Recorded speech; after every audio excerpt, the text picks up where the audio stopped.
There are places that exist on no map. You won't find them in tourist guides. They are not marked by highway signs or train schedules. Sometimes even their residents do not know their real names. The Soviet Union had emerged, battered but victorious, and as Allied scientists gathered in secret deserts to detonate their atomic test devices, Stalin knew the USSR needed its own answer. For this, they needed an entire town, remote, secure, and entirely expendable, fast. The region was isolated enough to avoid attention, yet close enough to railways to bring in resources. There, they built Ozyorsk, a city that officially did not exist. Entry and exit required special passes. Letters were censored. Birth certificates did not list the location.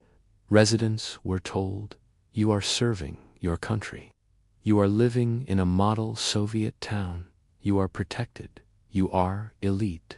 One such place lies deep in the Ural Mountains, on the border between Europe and Asia, in a region of snow-laced pines and iron-rich stone.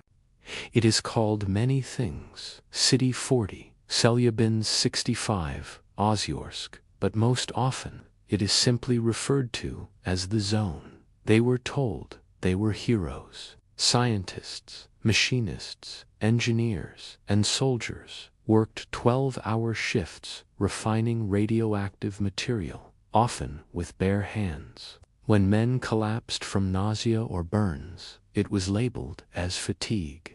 When teeth fell out and skin blistered, it was called stress. When entire neighborhoods began reporting tumors, stillbirths, and bleeding gums, doctors issued generic diagnoses: anemia, bronchitis, seasonal sickness. A radioactive cloud spread across more than 20,000 square kilometers, contaminating dozens of towns, forests, and rivers.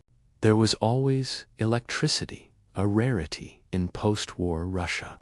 Even chocolate, rare elsewhere, was available to children here. To understand why this city exists, and why it was hidden from the world, you have to go back to the closing days of World War II. So, in 1945, Soviet planners began a vast and clandestine project, the Mayak nuclear facility, designed not just to harness atomic energy, but to refine weapons-grade plutonium. The chemicals inside overheated, and then, without warning, it exploded. Others were ordered to wash roads with soap and water. Children played near fences that glowed faintly at night, and all the while, radiation seeped into lungs, blood, and bone. But we thought, better to be poisoned with purpose than to be forgotten. They found their site in the southern Urals, near the quiet waters of Lake Ozyorsk. Conservative estimates place the number of related illnesses in the tens of thousands, and the old plant, mostly decommissioned, still hums in places, its waste buried under layers of concrete and policy. It is not a lake anymore. It is a tomb. Some researchers believe the number may be far higher, especially when including birth defects and generational mutations. And yet, it was home. Why? Because the disaster was classified. No public acknowledgement was made. Villages were bulldozed without explanation. Geiger counters were confiscated. Soldiers burned crops and shot livestock. In the official narrative, nothing had happened. Constructed at breakneck speed, the town was surrounded by barbed wire, manned checkpoints, and armed patrols. And at first glance, it seemed true. There were no warning signs. Workers handled dangerous isotopes with inadequate shielding. Waste was poured directly into Lake Karachay, a body of water so toxic that even standing on its shores today for an hour would prove fatal. The city boasted wide streets, theaters, libraries, and flower beds. Housing was better than average. Salaries were higher. It gave them an identity that the rest of the country, in its poverty and struggle, could not match. Residents were forbidden from speaking of their symptoms. Many didn't even realize they were ill. In interviews decades later, survivors described a kind of numb pride, not because they loved the system, but because the alternative was unthinkable. But it came at a cost that no one was allowed to question. Because just outside the town limits stood the massive Myok plutonium plant, its concrete blocks humming with radiation. In the early years, no one was told of the danger, and in the background, the zone continued its work. Then, in 1957, the silence cracked. On September 29th of that year, a cooling system failed inside one of Myak's underground waste storage tanks. This event is known today as the Kishtim disaster, named not after Ozyorsk, but after a nearby village, since the city itself could not be named. At least 10,000 people were evacuated. Many more were not. The explosion released twice as much radiation as Chernobyl, though you've likely never heard of it. The people of Ozyorsk continued to go to work. Some were told to bury contaminated soil, yet the city still thrived. It was the Soviet paradox, a model city built on secrecy and slow death. "We knew we were being poisoned," said one former nurse. To this day, no accurate death toll exists, and yet Ozyorsk remains. The city still exists behind fences, now with slightly less secrecy. Its streets are still clean. Its residents still receive benefits. The water still glistens on Lake Karachay, though now it is covered in concrete slabs to prevent wind from carrying radioactive dust. And perhaps the most chilling part of this entire story is not the secrecy, not the science, not even the suffering. It's this: many who lived there did not want to leave, even when the truth was known, even after the fallout, even after the cancer. They stayed because the zone gave them purpose. It gave them protection. And that leaves us with a question no official record can answer. When a place is built on lies but wrapped in comfort, is it still home? After the 1957 Kishtim explosion, the Soviet state buried more than just contaminated soil. It buried memory. Entire villages disappeared from maps. People were relocated without records. No public memorials were allowed. Survivors were ordered to remain silent, not for their safety, but for state secrecy. Even those who lived in Ozyorsk, at the heart of the disaster, were not told what had happened, and yet they knew. You can't watch your neighbors bleed from the gums, or your hair fall out in the shower, without understanding that something is wrong.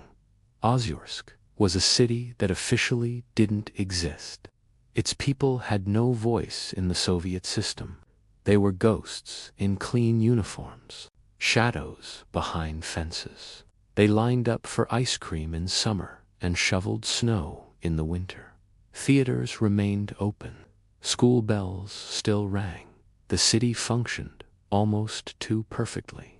You can tea-bury a child whose skin one tea heal and still believe it's just a seasonal illness. On sunny days, workers were told to eat lunch beside it.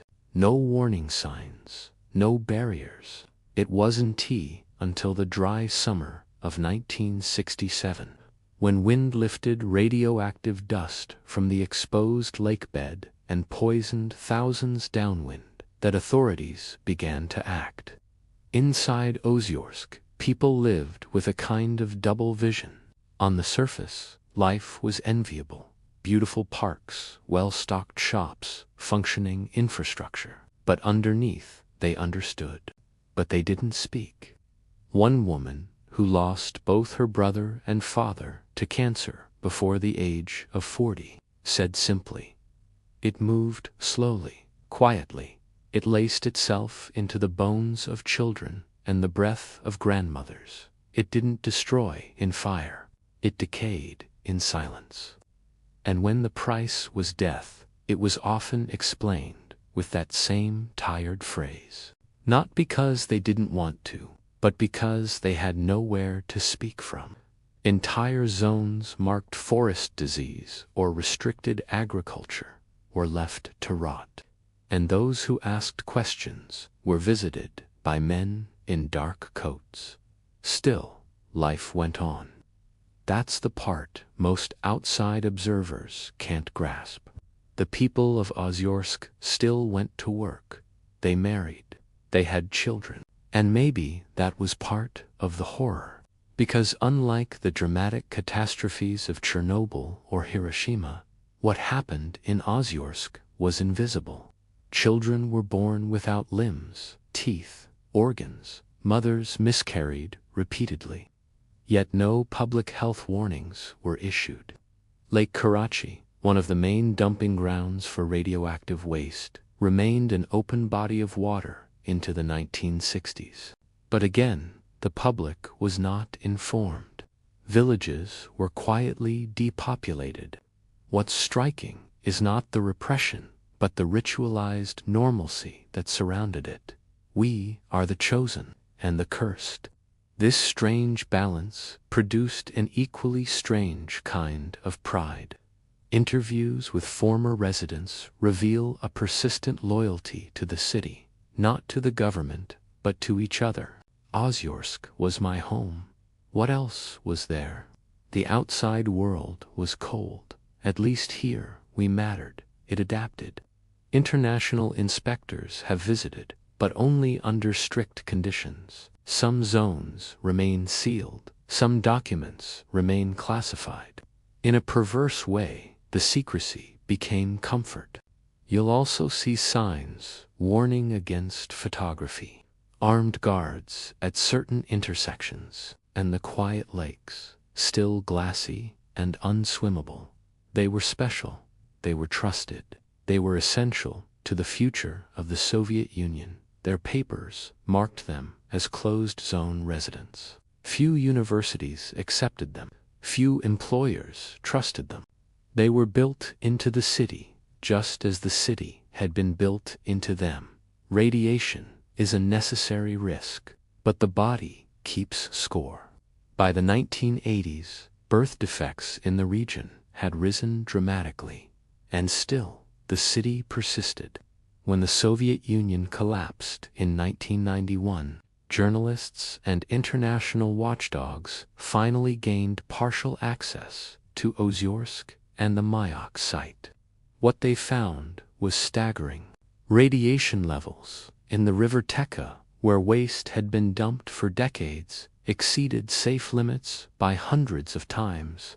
Thousands of residents carried cesium and strontium in their bones. Dozens of liquidators, workers sent in to clean contaminated areas, had died within years, and yet many residents remained. A Western reporter who visited the city in the 1990s described it as a clean, smiling community with death in its drinking water. When asked why they didn't leave, one local man, a retired physicist, shrugged. Where would we go? This place already has us. Indeed, by that time, most of those who had grown up in Ozyorsk had never seen another town, and the city itself. It remained fenced, still guarded, still funded. Ozyorsk did not vanish like the other secret towns of the Cold War. Today, it is quieter. Some facilities have shut down. Others have transitioned to civilian use. Though what that means, in practical terms, is hard to verify. But if you walk its streets now, as satellite images occasionally show, you'll still see tidy flower beds, uniformed school children, and old women sweeping their stoops. Because what do you do with a city that can be moved and can be healed? You keep it running. You speak of progress. You update the streetlights. You teach children to smile. And all the while, beneath the asphalt and the archives, the contamination remains. Which brings us to the question most feared by those who remember. If a city forgets its own past, does the past forget the city in return? You can't see radiation. That's what makes it so terrifying. It doesn't announce itself with fire or sirens. It doesn't roar or crack walls. It waits, slipping into skin, bones, water, milk, and then it stays, long after the speeches have ended. Long after the experts go home, it waits, still ticking. Ozyorsk is a city built on that waiting. By the early 2000s, many of the original workers at the Mayak facility had passed away, some from old age, some not. The cause listed on their death certificates rarely mentioned radiation. It might say renal failure, blood disorder, or simply natural causes. But in the homes of Ozyorsk, people told each other the truth in private. She drank from the Teka. The Mayak complex was gradually exposed. Its role in the Soviet nuclear program, its waste dumping, its accidents. But the Soviet habit of silencing memory was hard to overcome. He worked near the cooling tanks. Their child was born too early, never cried. Outside the city walls, journalists tried to piece together the real story. Even in the post-Soviet era, Ozyorsk remained closed. You need a special permit to enter. You need a reason to stay. Even the Russian government refers to it in technical language, ZATOA, Closed Administrative Territorial Formation. There are still over 40 such zones in modern Russia. In a 2008 documentary that managed partial access to the city, residents smiled politely and spoke of pride, not tragedy. One retired technician said, "We helped win the Cold War. We gave our lives for peace." And most Russians themselves know only vague rumors about the city with the fence, a clock tower, sometimes a single white car driving a narrow road into a pine forest that isn't marked. That is the paradox that lies at the heart of Ozyorsk. It was a secret city that helped define global power. Concrete tombs, hundreds of meters below the earth. Some of them are cracked, some untraceable. The plutonium refined at Mayak fueled the Soviet Union's first atomic bomb, tested successfully in 1949, years ahead of schedule. The West was shocked. The arms race escalated. The Cold War hardened. And deer still wander through the exclusion zones, then wander out again. And the people of they were told they had saved the world. Many families carry no medical records older than 40 years because prior documents were classified or destroyed.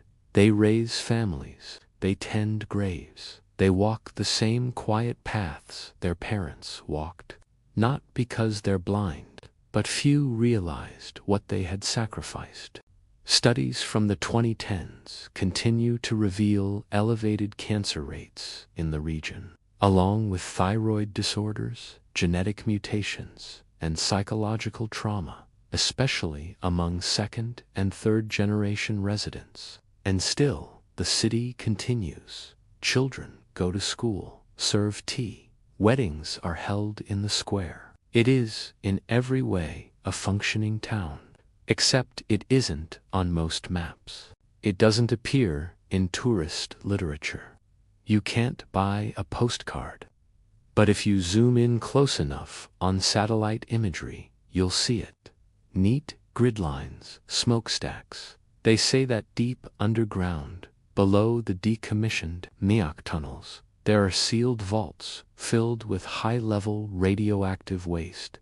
Engineers insist the radiation is contained, that the risk is minimal. But nature doesn't always obey containment. The river Teka still flows downstream into the open countryside. The forests still grow. This is the legacy of Ozyorsk, a place that was never meant to be remembered. A city that cannot be erased, but also cannot be fully seen. And for the people who still live there, the choice has already been made. But because you cannot leave a place that has become your body. One elderly resident, when asked why he never moved away, said simply, "The radiation is everywhere. So am I." So the question now isn't whether Ozyorsk was real. It is. The question is, how many other cities still live behind fences, with stories we're not ready to hear?